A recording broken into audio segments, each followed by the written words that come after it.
Hammer, you're asking for a question. Thank you, Mr. Chair.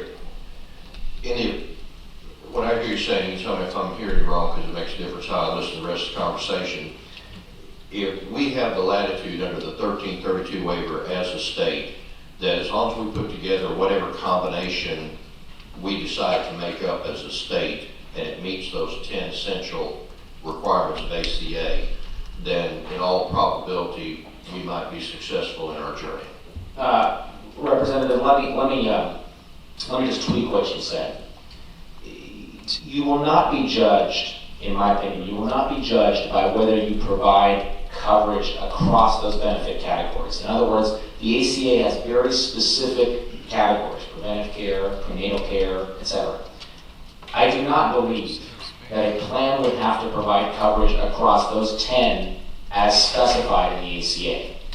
What I do believe is that the overall value of the plan, the value to the beneficiary of the plan of having those benefits, has to be similar between an ACA plan and a 1332 plan.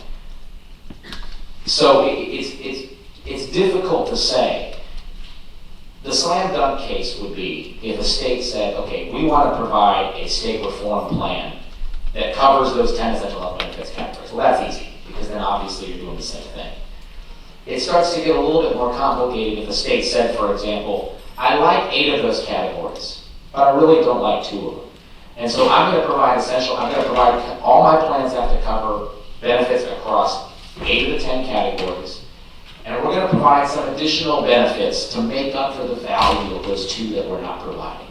So it becomes a delicate exercise of combining actual benefits covered plus the value of the missing benefits, if that makes sense. And if it doesn't, I'll try and say it another way, but that's really the clearest I can articulate it, because the law says very clearly you don't need to provide coverage across those 10 categories.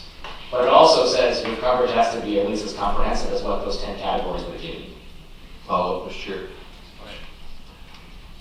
It may say that you don't have to provide those 10 essential benefits, but when it comes to the IRS penalty that is charged against anybody that doesn't have a plan that covers those 10 essential benefits, how is it that we resolve that? That if as a state we say, well, we want to do 8 out of 10, the IRS says, well, we're going to penalize you because you don't have 10 out of 10, in our opinion, and you've thrown out the word comprehensive. My question is, who defines comprehensive, and do we as a state have a seat at the table in the way we go about what we're doing, that we're going to redefine comprehensive as that we as a state have defined it as?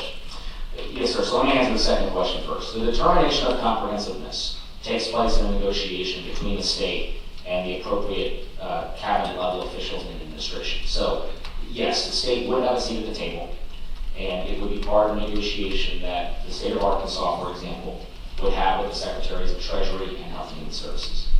With respect to your first question, the IRS would not be able to penalize residents for enrolling in a non-federally qualified health plan because the individual mandate penalty would be waived, presumably, under a 1332 waiver. The state presumably would seek waiver from the Internal Revenue Code section that imposes the penalty for having non-qualified coverage.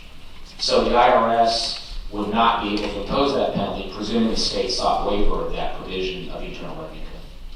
Has that been done anywhere yet, or we're on breaking ground here? No, sir. And we as a state would be challenging the IRS, and that's, how much are we going to end up in a lawsuit over that with the IRS? No, sir. No state has done that yet, and that's in part because no state has filed a 1332 waiver.